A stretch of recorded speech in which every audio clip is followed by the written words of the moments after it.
Collision theory and the rate of reaction. Collision theory is the idea of why reactions occur, and of course the rate of reaction is how quickly a reaction occurs. Here are some main concepts about collision theory. First of all, we've talked about temperature before. Remember, temperature is a measurement of the average kinetic energy of the molecules in a system.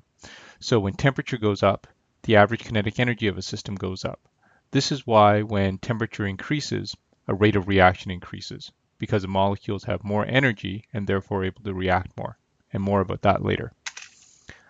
Secondly, chemical reactions involve the molecules colliding with one another or the walls of the container. It's this collision that starts the molecules on the process of becoming product molecules. An effective collision is a collision where the molecules, the reactant molecules, have enough energy and they collide with the correct collision geometry or collision orientation. When this occurs, the reactant molecules, specifically the bonds between the reactant molecules, start to become broken, and new bonds between what will become the product molecules starts to form.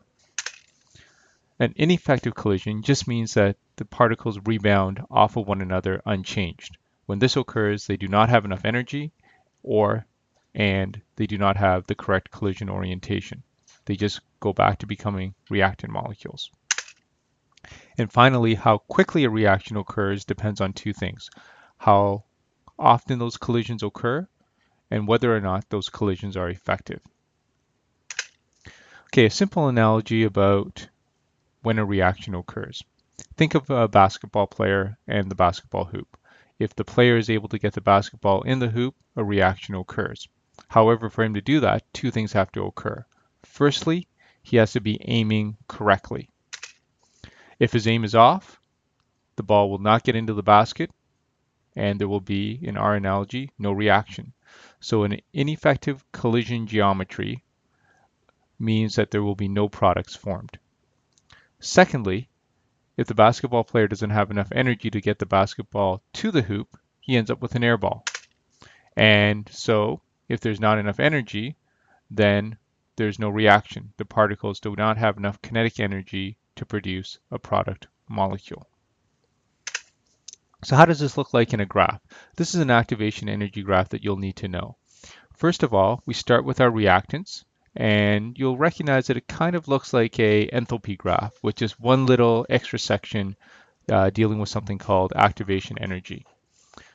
So we're going to talk about a very simple reaction. So we're just going to use some make-believe molecules. So A2 plus B2 produces 2AB. So in section A, and let me just grab a pen here. In section A, I'm grabbing a pen, and section A is located in this section right here. In section A, you can think about when the molecules collide, reactant molecules, the bonds between them begin to break, and then new bonds start to form between the product molecules. At this point, they're still mainly reactant molecules and not yet product molecules. The next section, part B, is the most important section probably. Part B is located here. So this is section B, and this is where we have something known as our activated complex or our transition state. That would be located right at the very top of this bump here. This is a very unstable particle with partially broken bonds and partially formed new bonds. So broken bonds of the reactant molecules, new bonds of our product molecules. Now, the activated complex does not stay around for a long time, highly unstable and very, very temporary. The activation energy is the minimum amount of energy for our molecules to get over this bump. So think about the reactant molecules are going this way. If they don't have enough energy, they just fall back to becoming reactant molecules. However, if they have enough energy, they can get over the bump and form our product molecules. So activation energy is very important. It's the minimum amount of energy required for the reaction to occur. And then finally, if they have enough activation energy, they form section C, which is where the new products are formed. Now let's take a look at this again, maybe at a molecular level. So we start off with our reactant molecules, which are our A2 and our B2, and the bonds between the A's and the B's are very strong. As they collide, those bonds may start to break a little bit, but also we start to get minor bonds starting to form between our product molecules, our AB.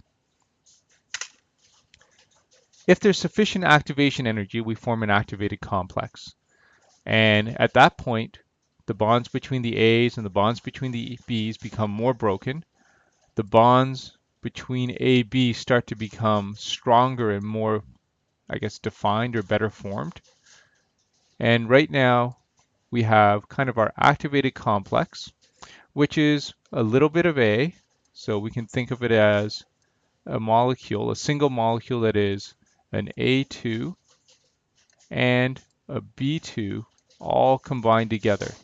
So once again, very temporary and very unstable. So this is a very temporary molecule in our activated complex.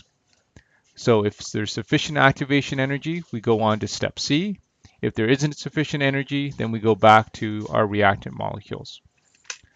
So finally, let's say we have enough activation energy, and what we end up as our final product is a new molecule of AB being formed, and the A2 and the B2 no longer being with us. So diagrams that you need to be familiar with. Here are two diagrams of a reaction occurring. One is endothermic and one is exothermic. I'll leave you to figure out which one they are. Just a couple of things. In terms of short forms, EA stands for activation energy. And when they talk about a forward reaction, it just means we're moving our standard left to right, and our reactant molecules are coming up if they have sufficient activation energy. An activated complex is formed, and then they become our product. This reverse reaction we've not talked about yet, but all a reverse reaction is if we looked at the backwards reaction. So in other words, if we went this way from our products, let's say, and we went back up this way and towards our reactant, you'll notice a difference in the activation energy in our reverse reaction compared to our forward reaction. So what's the takeaway from these two diagrams? You need to be able to identify what the activation energy is in the forward and the reverse reaction, and also be able to identify whether the reaction is endothermic and exothermic.